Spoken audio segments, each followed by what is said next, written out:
தூத்துக்குடி அரிச்சல்முனை பகுதியில் சர்வதேச யோகா தினத்தையொட்டி மத்திய பாதுகாப்புத்துறை இணை அமைச்சர் ஸ்ரீ சஞ்சய் சேத் யோகா நிகழ்ச்சியில் கலந்து கொண்டார்.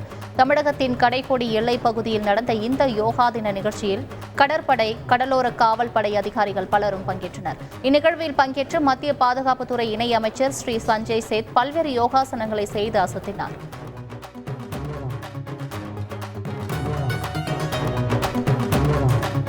சர்வதேச யோகா தினத்தையொட்டி மாமல்லபுரத்தில் உள்ள கடற்கரை கோவில் வளாகத்தில் மத்திய தொல்லியல் துறை சார்பில் சர்வதேச யோகா தினம் அனுசரிக்கப்பட்டது. இந்த நிகழ்ச்சியில் சுற்றுலா பயணிகள், தொல்லியல் துறை பணியாளர்கள், பள்ளி மாணவர்கள் உள்ளிட்ட 200க்கும் மேற்பட்டோர் கலந்து கொண்டனர்.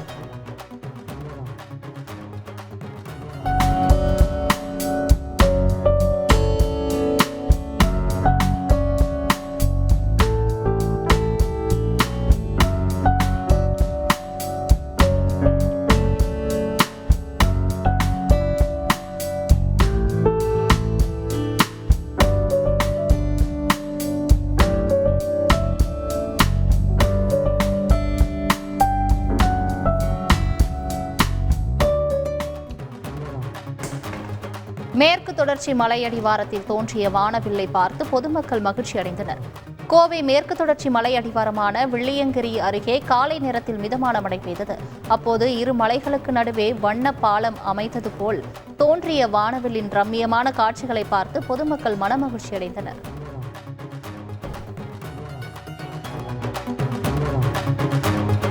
திண்டுக்கல் மாவட்டம் பழனி அடுத்த காலப்பட்டியில் கிபி 16ஆம் நூற்றாண்டை சேர்ந்த மதகானது கல்வெட்டு மற்றும் சிற்பங்களுடன் கண்டுபிடிக்கப்பட்டுள்ளது. மதகின் குமிழி தூணில் 11 வரைகளுடன் ஒரு கல்வெட்டும், மேலும் அந்த மதகினை அமைத்த பசுவ குடுமையன் மற்றும் அவரது மனைவி பஞ்சமால் ஆகியோரின் சிற்பங்கள் கண்டுபிடிக்கப்பட்டுள்ளன.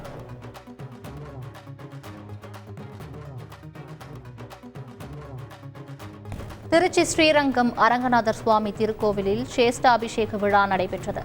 இவ்விழாவுக்காக காவிரி ஆற்றிலிருந்து கோவில் யானை ஆண்டாள் மீது தங்க குடத்தில் புனித நீர் எடுத்து வரப்பட்டது.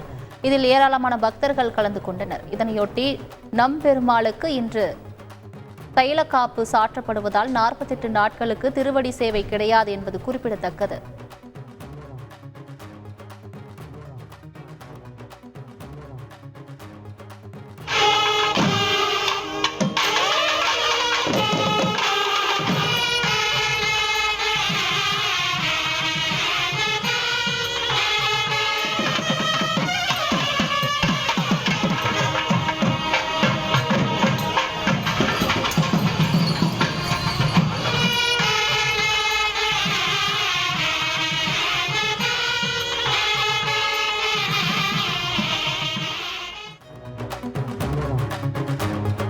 அருப்புக்கோட்டை நகர் பகுதியில் நாய் ஒன்று முதியவரை கடிக்கும் காட்சி வெளியாகியுள்ளது.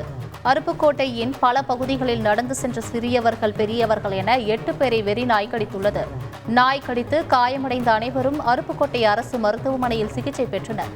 இந்நிலையில் சாலையில் நடந்து சென்ற ஒரு முதியவரை நாய் கடிக்கும் சிசிடிவி காட்சிகள் வெளியாகியுள்ளது.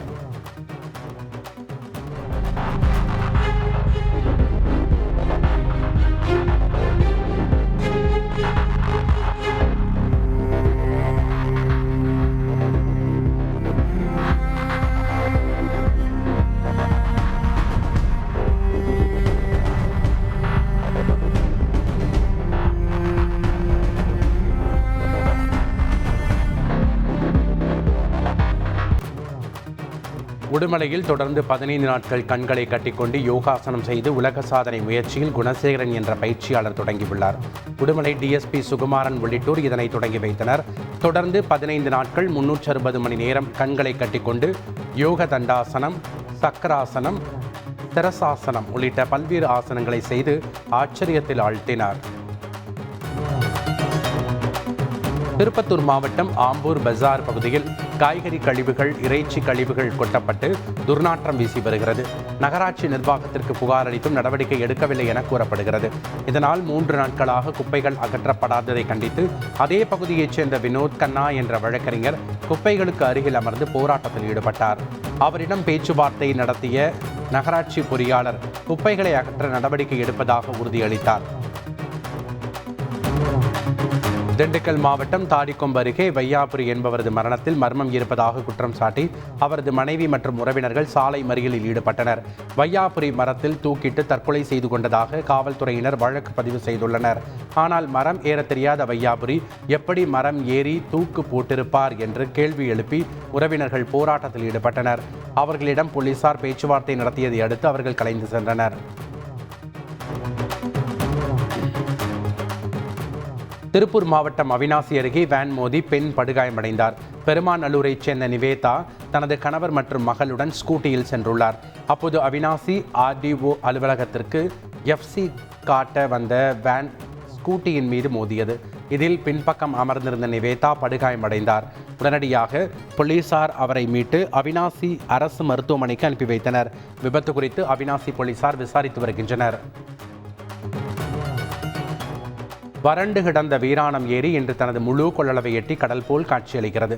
வீராணம் ஏரி மூலம் கடலூர் மாவட்ட டெல்டா பகுதிகளான சிதம்பரம், காட்டுமன்னார் கோவில், புவனகிரி பகுதியில் சுமார் 44,856 ஏக்கர் விளைநிலங்கள் பாசனம் பெறுகின்றன. இன்றைய நிலவரப்படி ஏரிக்கு நீர்வரத்து 140 கனஅடியாகவும் சென்னை குடிநீருக்காக 72 கனஅடியும் அனுப்பப்பட்டு வருகிறது. இதன் மூலம் அடுத்த 5 மாதங்களுக்கு சென்னை மக்களின் குடிநீர் தேவையை பூர்த்தி செய்யும் வகையில் வீராணம் ஏரியிலிருந்து தண்ணீர் தங்கு தடையின்றி அனுப்பப்படும் வாய்ப்பு அதிகரித்துள்ளது. நாமக்கல்லில் சேந்தமங்கலம் வட்டாட்சியரை கண்டித்து முத்துக்காப்பட்டி ஊராட்சி மன்ற தலைவர் அருள் ராஜேஷ் உடுக்கை அடித்து நூதன முறையில் ஆர்ப்பாட்டத்தில் ஈடுபட்டார்.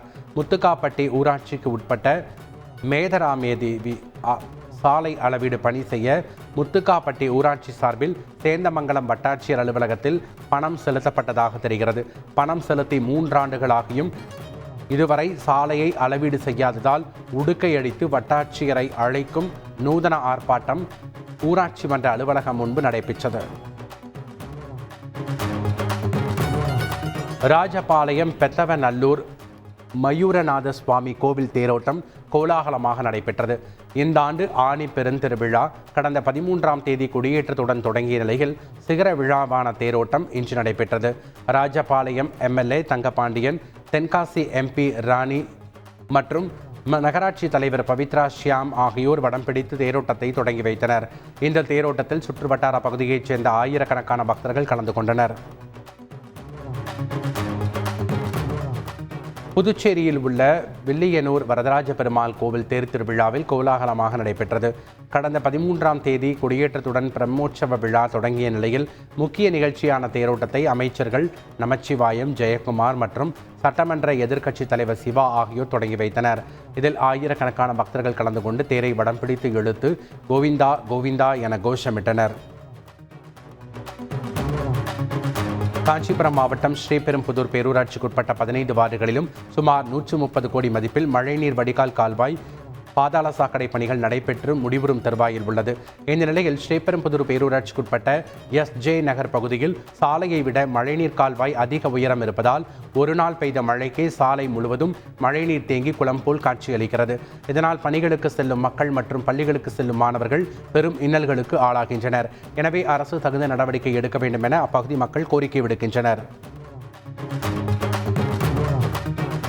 திருச்செந்தூரில் தமிழ்நாடு வணிகர் சங்கங்களின் பேரமைப்பு மற்றும் இந்திய யோகா ஆராய்ச்சி மையம் சார்பாக உலக யோகா தின சிறப்பு நிகழ்ச்சி நடைபெற்றது. இதில் கோவில்பட்டியைச் சேர்ந்த 5ஆம் வகுப்பு மாணவி ரவீனா ஆணி படுக்கை மீது அமர்ந்து பத்மாசனம், பர்வதாசனம், கபடாசனம், புஜங்காசனம், யோக நித்திரை உட்பட பல்வேறு ஆசனங்கள் செய்து யோகாசனம் குறித்த விழிப்புணர்வை ஏற்படுத்தினார். பள்ளி மாணவிக்கு பாராட்டுகள் குவிந்து வருகிறது. முன்னதாக இந்த நிகழ்ச்சியை தமிழ்நாடு வணிகர் சங்க மாநில தலைவர் காமராசு தொடங்கி வைத்தார்.